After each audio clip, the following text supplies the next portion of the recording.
Okay, next आहे humidity. Humidity refers to the water vapour content of the atmosphere. Humidity म्हणजे काय, तर आर्द्रता. आर्द्रता म्हणजे काय, तर असं एकदम आपल्याकडे बघितलं तर आपल्याकडे ह्युमिडिटी जास्त असते. म्हणजे कसं असतं वातावरण, तर थंड पण नसतं आणि गरम पण नसतं. किंवा जसं की पावसाळ्यामध्ये मोस्टली ढगाळ वातावरण असतं, की पाऊस पण पडत नाही आणि ऊन पण पडत नाही. मग ते जे काही वातावरण होतं, तर त्या वातावरणाला ह्युमिडिटी किंवा आर्द्रता असं म्हटलं जातं. तर ह्युमिडिटी मुळे काय होतं मोस्टली, तर जे काही प्लांट्स असतील, क्रॉप्स असतील, त्याच्यावरती जास्त इफेक्ट होतो काही वेळेला.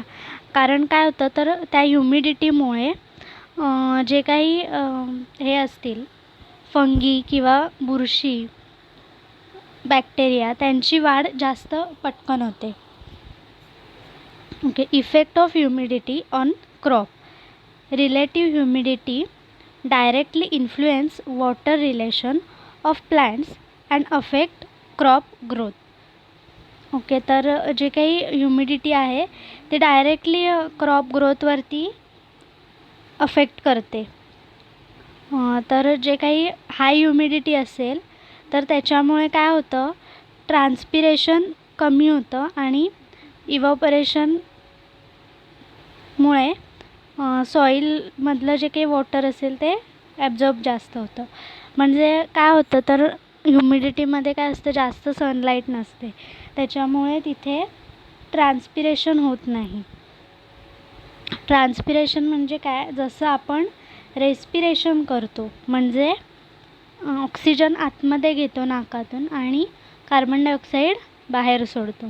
सेम तसंच प्लांट्स काय करतात, कार्बन डायऑक्साईड आतमध्ये घेतात आणि ऑक्सिजन बाहेर सोडतात. मग त्याला ट्रान्सपिरेशन म्हणतात. मग ते खूप कमी असतं.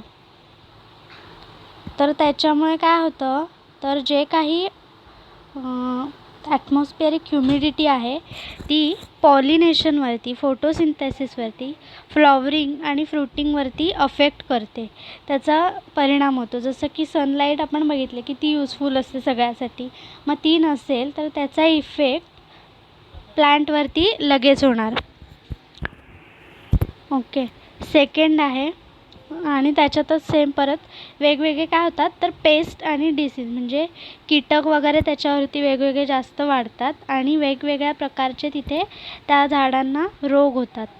ओके, त्याच्यानंतर नेक्स्ट आहे वाइंड किंवा wind.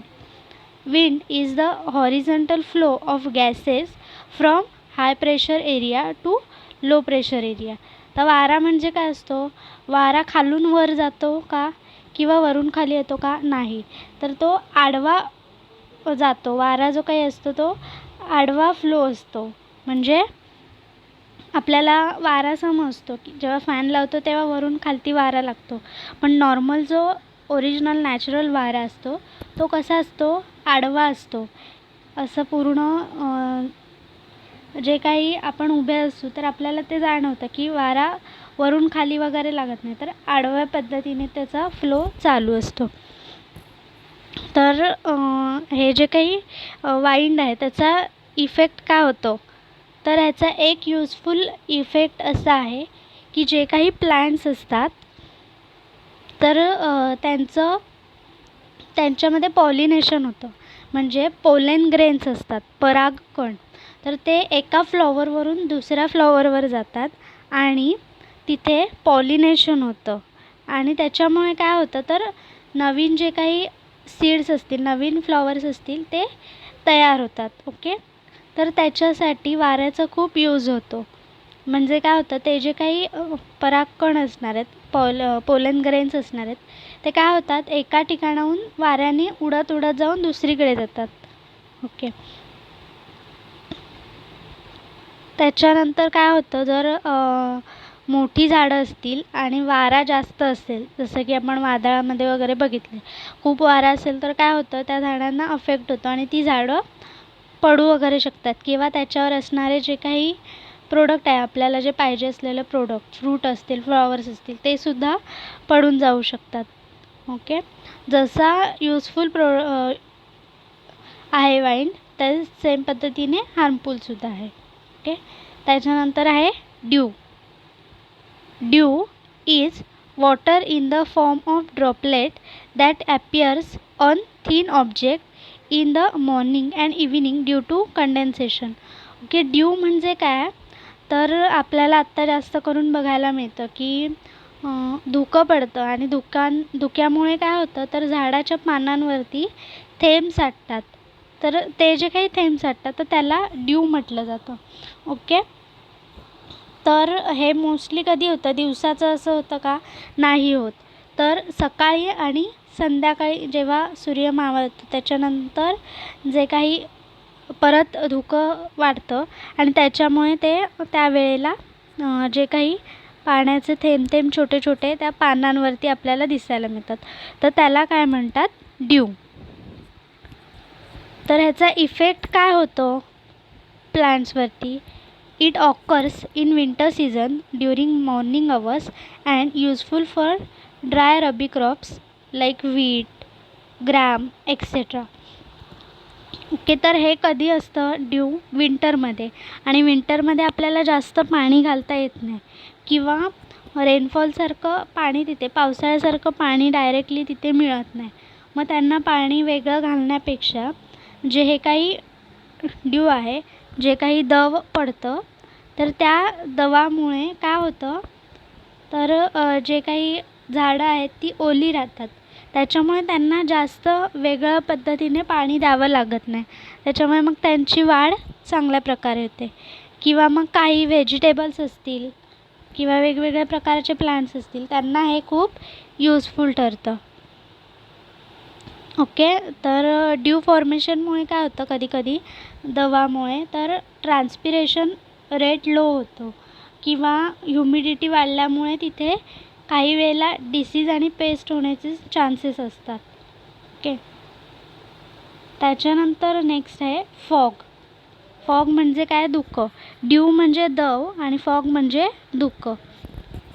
Fog is visible aerosol consisting tiny water droplet or ice crystals suspended in the air at or near the earth surface.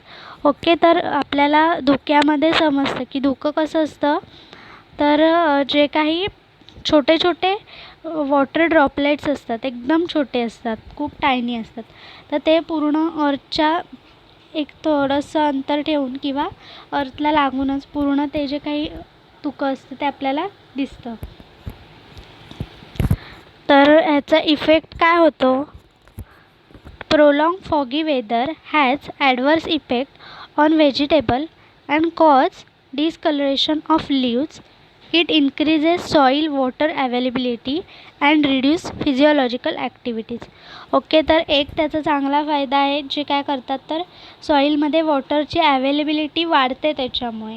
Okay. आणि एक त्याचा बॅड यूज काही आहे, तर त्याच्यामुळे काय होतं किंवा एक त्याच्यामुळे बॅड इफेक्ट काय होतो आहे, तर जे काही व्हेजिटेबल्स असतील तर त्यांचे लीव्सचं डिस्कलरेशन होतं. ते जे काही पानं असणार आहेत त्यांचा कलर उडून जातो जर जास्त फॉगी वेदर असेल तर. ओके. त्याच्यानंतर लास्ट आहे element Frost. When the due point is below 0 degree Celsius, moisture passes directly from gases to solid state, resulting in the formation of ice crystal called as frost. First म्हणजे काय, तर बर्फ.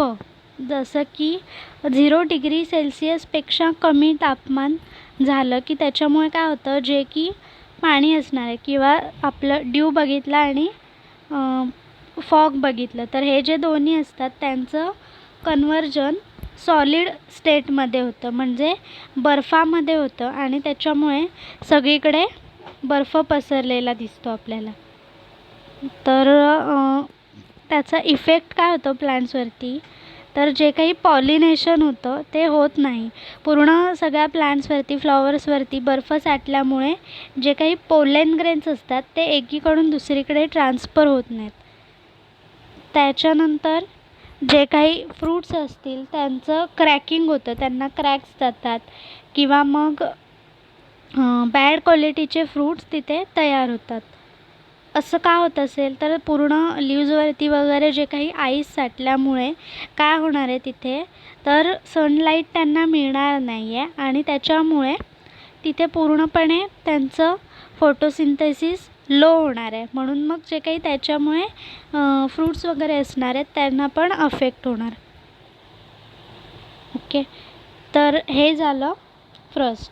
Okay, तर आपण हे काय बघितलेत तर वेदर इलेमेंट जे की कसे प्लॅन्टसाठी यूजफुल आहेत आणि कसे हार्मफुल आहेत हे आपण ह्याच्यामध्ये बघितलं आहे. ओके, आणि नेक्स्ट लेक्चरला आपण बघणार आहोत instrument of measuring weather element. तर जे काही वेदर इलेमेंट आहेत ते कशा पद्धतीने मोजले जातात. तर तापमान असेल ते कसं मोजलं जातं, त्याच्यानंतर पाऊस पडतो आहे तो कसा मोजला जातो. तर आपण बघतो की न्यूजमध्ये पाऊस एवढा पडला असं सांगतात. तर तो कसा मोजला जातो त्याच्यासाठी मशिनरीज असतात.